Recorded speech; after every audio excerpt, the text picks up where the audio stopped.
శ్రీరామనవమి వేడుకలను నిజామాబాద్ జిల్లా వ్యాప్తంగా వైభవంగా నిర్వహించారు. ప్రసిద్ధ రామాలయాల్లో కళ్యాణోత్సవాన్ని కన్నుల పండుగగా నిర్వహించగా భక్తులు పెద్ద సంఖ్యలో పాల్గొన్నారు. జిల్లా కేంద్రంలోని కిల్లా రఘునాథ ఆలయం, బండారం మందిరాలతో పాటుగా సుభాష్ నగర్ రామాలయంలో ఉత్సవాలు వైభవంగా కొనసాగాయి.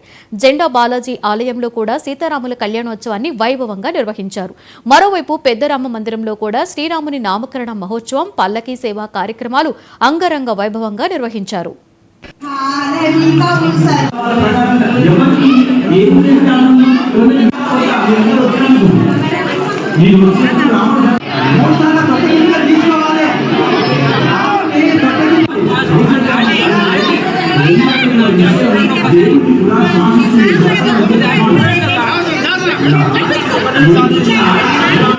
జన్మ రోజు దొరుకుతాయి.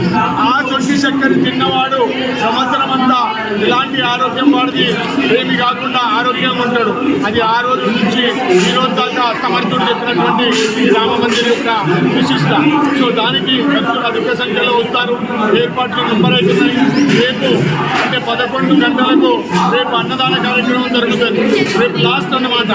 రేపు 11 నుంచి 3 గంటల వరకు అన్నదాన కార్యక్రమం జరుగుతుంది. కావున భక్తులు అధిక సంఖ్యలో వచ్చి అన్నదాన కార్యక్రమంలో పాల్గొని ప్రసాదం తీసుకోపోగలరని మా యొక్క మనకి ఒకటేసారి అది శ్రీరాముని యొక్క జన్మ రోజు దొరుకుతాయి. మళ్ళీ కూడా తిరిగి రావాలని అందరి తరఫు నుండి రాముని కోరుకుంటా ఉన్నా.